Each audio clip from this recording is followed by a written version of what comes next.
This is the entire story of the Rainbow Friends so far. We'll uncover the entire lore, such as the dark treatment of the Rainbow Friends, how Blue lost his eye, as well as who Red really is. Because honestly, this guy might not even be the Red Rainbow Friend at all. So you start off at school, presumably a student on your way to a field trip to an amusement park called OSWALD. That is until a mysterious figure changes a sign luring the bus to a different direction and it somehow crashes.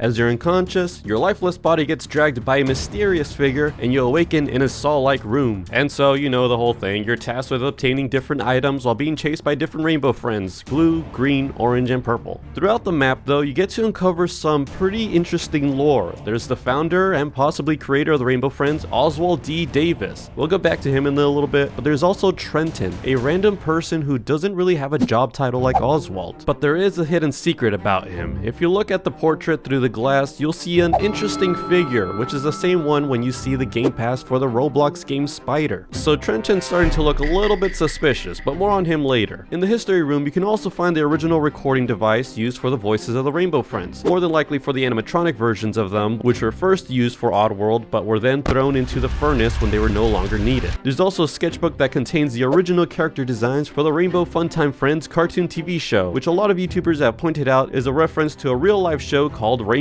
which came out in 1972, and it's pretty similar to some of these Rainbow Friends here. Equally disturbing. Anyways, 1972 is a pretty significant year because it's the same year that Oddworld was formed. At least that's what a lot of people are theorizing. This number is also used to start the generator in the Chapter 2 lobby, which doesn't do much else, but going back to this history museum room, you'll see an area with graffiti stating this is where they were actually made, and in that area you'll see a machine, presumably where the Rainbow Friends were created. And now we get to the dark part of the Rainbow Friends, because if you think about it, they were more than likely mistreated, being forced to be chained up to the walls for possible chemical experimentation. See, there's a sign here that says restrain friends before cleaning. The sign at the beginning of the game also shows a hazardous warning, so you know there's some weird biochemicals being used on them as well. Actually, after you complete night 3, Red is seen powering up a machine that contains human body parts, or you know, it could be a dummy, but then what's being powered on is the head, and I have some theories on that, but first let's talk about the picture of Blue's first friend. So this picture was taken in the year 1991, possibly the same year when the Rainbow Friends were first released to the public, which also happens to be the same year that they got shut down. At least that's what we can gather from the computer in Chapter 1 that says last login March 6, 1991, and the user is O Davis, aka OSWALD D Davis, the founder from the picture. What happened that caused the place to shut down in 1991? Well, take a look at Blue's eyes in the picture. He's got both of them intact, but in the present, Blue is now missing one of them. Even the promotional images of Blue has both of his eyes, so something happened that caused Blue to lose it. And my theory is that this kid was probably roughhousing with the Rainbow Friends, causing Blue to lose his eye, and then Blue went ravenous and therefore Oddworld was shut down. Until sometime in the present where Oddworld was relaunched, and that's when you, the player, come in via the school field trip. It's also important to point out that on the same year that the Rainbow Friends closed down, there was a command prompt that was used that same year, possibly to make some more Rainbow Friends. But anyways, there's some hidden messages throughout the game. In the first chapter, you'll see some writing in red stating, "You only slowed me down." It could possibly be Red, the one who wrote all this, knowing that someone is trying to stop him. But then who wrote this next to the machine? Was this Red too? Or are we to assume that the Rainbow Friends are illiterate and wrote this themselves? Because I think it's someone else who wrote this, and that someone comes into play in the next chapter. So after playing Red's games, you end up running away from Blue through a vent which leads you into the forest, and there you see an old man. But there's something strange about him. For example, when you talk about the monsters that you escaped, he questions the idea of them even existing. But then once you enter Oddworld, he clearly says, "Is that Blue?" He also knows some things such as surviving yellow and even knowing that the giant Lookie can be lured away with cake. Anyways, you end up following the old man going through the fence he just cut, but as soon as you all step in, he immediately regrets this decision, stating the need to get out of there, which I kind of find strange because instead of going through the fence area, his first thought is to finding dynamite to blow up a giant hole. But let's just ignore that for now.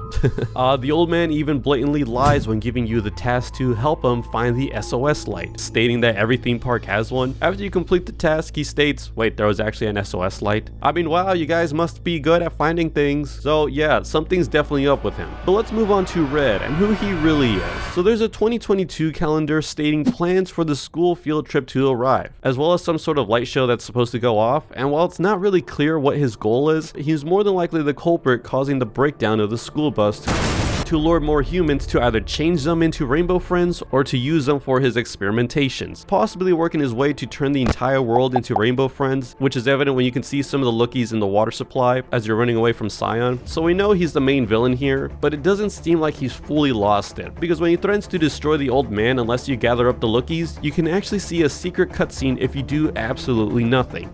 Also, don't ask me why he's shirtless. Apparently that's like a glitch that happens randomly. So normally you're to assume that he just blows up the technician and get a game over and lose, but what actually happens is that fireworks go off instead. Now, was this an accident on Red's part, or did he actually have a heart and didn't want to blow up his old friend? And my money's on this, because the lookie even stares at Red wondering why he didn't blow up the old man, and Red even comments back saying, "What are you looking at?" And now the question is Red actually a real rainbow friend? It's strange that he's the only one that has a Roblox body while the head is similar to that of a lookie. My theory is that this guy isn't actually Red. Never in this game is he ever actually referred to as the Red Rainbow Friend. The game files call him Lab Coat Guy. People only assume that he's the Red Rainbow Friend. Everywhere else he's just called the Scientist. So I believe that he's actually a human, specifically OSWALD D Davis, wearing a mask that resembles a lookie. Another thing to point out is that the lookies blink.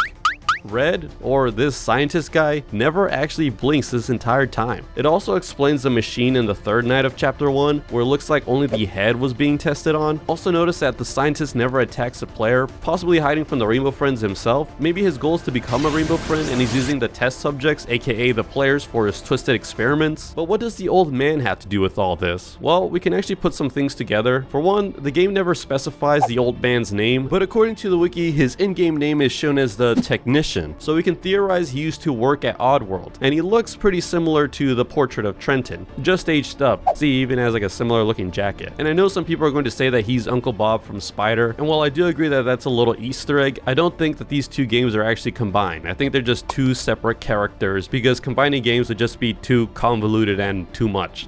I think that Uncle Bob and Trenton are two separate characters, and that Trenton was a technician at Oddworld, and he has a secret plan to go against the scientist, aka Oswald, his old friend. There's even some hints of the technician's plan against the scientist hidden around chapter 2. You can see a lot of the cameras covered stating that he'd get to them later, but obviously he never did. Almost like Trenton did that intentionally for his plan to break in without the scientist or the Rainbow Friends finding out. Now obviously the plan fails, but he does proceed along with the player up until the last level where he helps the player escape. Like he even knows the controls for the ride, but he stays behind instead of escaping with the player. Is it to stop the scientist? Clearly he's going behind his back, but his intentions are still a mystery. I just don't think that he's a real friend of the player. He's got some secrets going up his sleeve. But what do you guys think? Let me know in the comments down below, and don't forget to subscribe. Goodbye.